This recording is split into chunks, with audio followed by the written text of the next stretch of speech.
Bonjour. Donc, je vous propose pour cette présentation de prendre un peu de hauteur, puisque je vais vous présenter des scénarios d'avenir positionnés sur 2050 des élevages porcins en France.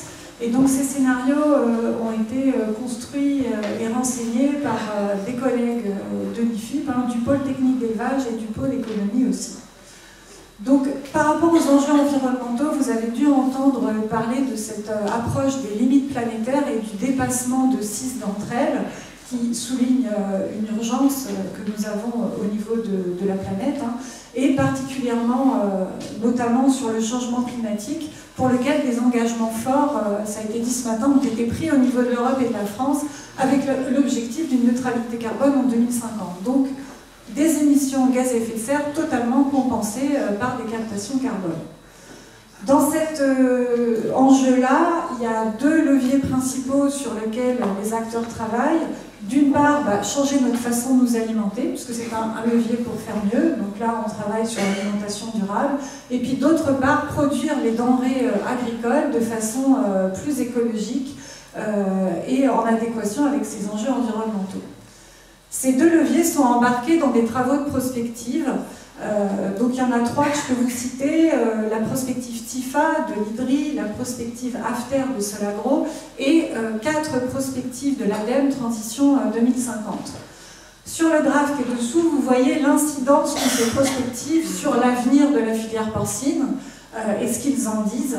Et donc la barre noire, c'est la production actuelle de la filière porcine française. Et puis ce que vous avez à droite, c'est les réductions proposées dans ces prospectives pour répondre à tous leurs enjeux. Donc ça va d'une réduction de moins 10% à moins 70%.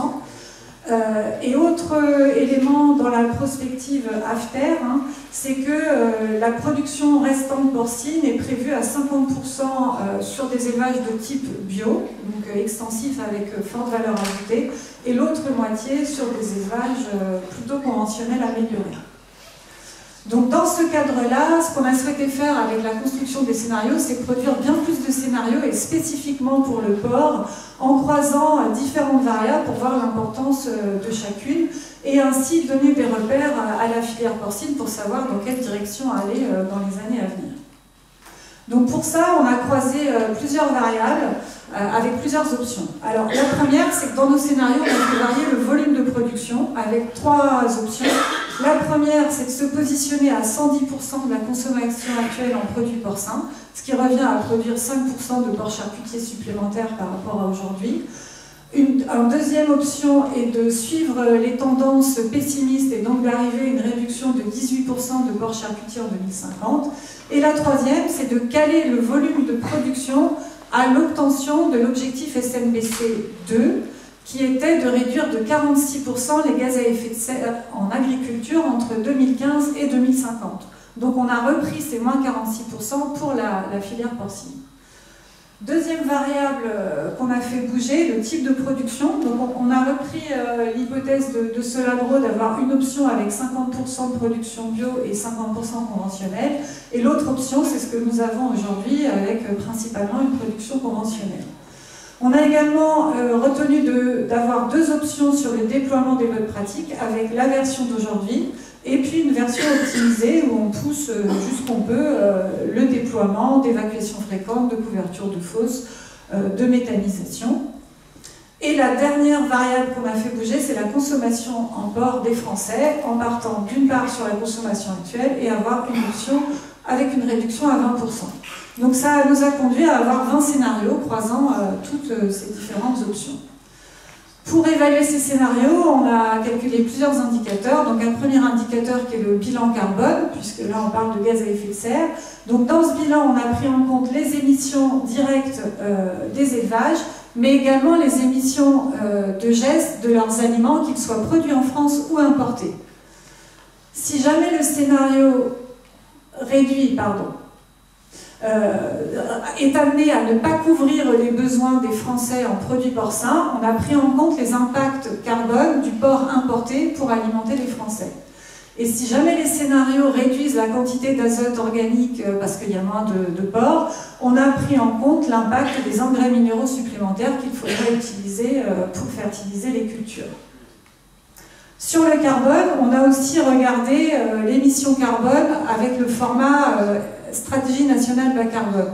Donc, avec la stratégie nationale bas carbone, seules les émissions métropolitaines du sol français sont prises en compte et pas les émissions importées. Donc, c'est ça que nous avons pris en compte.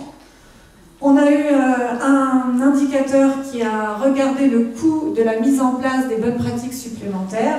Et enfin, un dernier indicateur qui a regardé la couverture des besoins alimentaires des Français. Et donc au final, toutes ces modalités de scénario et ces indicateurs suivent différentes priorités, à savoir le climat, la souveraineté alimentaire et répondent aux attentes sociétales avec des élevages dans lesquels il y a plus de plein air. Pour les résultats, donc je vais tous vous les présenter sur ce graphique-là. Alors pour lire ce graphique, au niveau 0, c'est la situation actuelle que vous avez présenté. Et après, on va regarder comment se positionnent deux indicateurs, à savoir la couverture des besoins alimentaires des Français et le bilan carbone. Lorsque les indicateurs seront dans la zone verte, ce sera une amélioration. Donc, on nourrira les Français avec la production porcine française et on réduira le bilan carbone. Et lorsqu'on sera dans la zone orangée, on ne couvrira pas les besoins alimentaires des Français, donc on devra avoir recours à des importations et le bilan carbone sera augmenté. Ensuite, les trois colonnes, c'est les trois hypothèses de volume de production avec le 110% de couverture de la consommation actuelle, le tendanciel moins 18% et le scénario SNBC dont on ne sait pas où il se trouve, c'est pour ça qu'il n'y a pas de petit cochon qui indique où il se trouve, puisque ce volume est calé pour atteindre les moins 46%.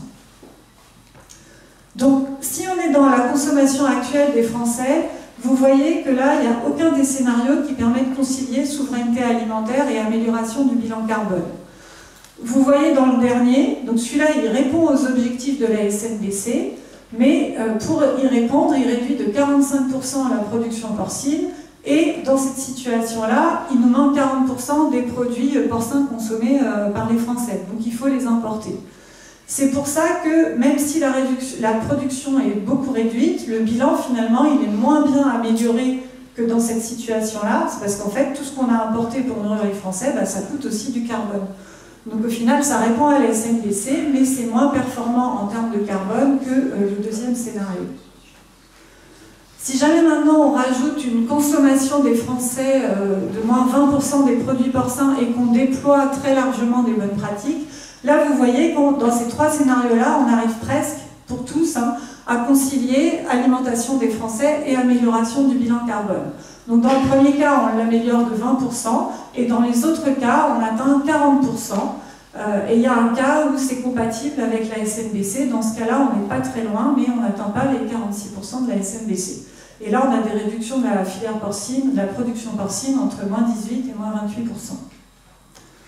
Si maintenant on part sur une hypothèse où on a 50% de la production porcine qui est en production biologique, là vous voyez qu'on n'arrive pas à concilier souveraineté alimentaire et amélioration du bilan carbone. Donc dans les deux premiers cas, c'est plutôt une même forte dégradation du bilan carbone. Et dans le dernier, qui est compatible des SNBC, on est obligé de réduire la production porcine de 60% et on est dépendant d'importations à 45%. Donc le bilan carbone global est quand même amélioré, mais il est amélioré à 14%. Donc en synthèse, la conciliation n'est pas facile. Donc si jamais les pouvoirs publics veulent concilier le climat et la souveraineté alimentaire et qu'on maintient notre consommation actuelle, il faut surtout continuer à produire de façon conventionnelle, avec efficience, pour y arriver. On ne peut dans ce cas-là attendre qu'une réduction de gaz à effet de serre de 20% et pour un coût très important de 231 millions d'euros parce que c'est en déployant beaucoup de bonnes pratiques dans les élevages. Et ce n'est pas compatible avec un objectif SNBC de moins 46. Si on fait évoluer nos consommations alimentaires, on a des scénarios qui nous montrent qu'on peut presque concilier souveraineté, réduction des émissions de gaz à effet de serre et SNBC. Donc c'est toujours avec en majorité une production conventionnelle améliorée, avec des réductions de production entre 18 et 28% et toujours avec un coût élevé, là de 177 millions d'euros.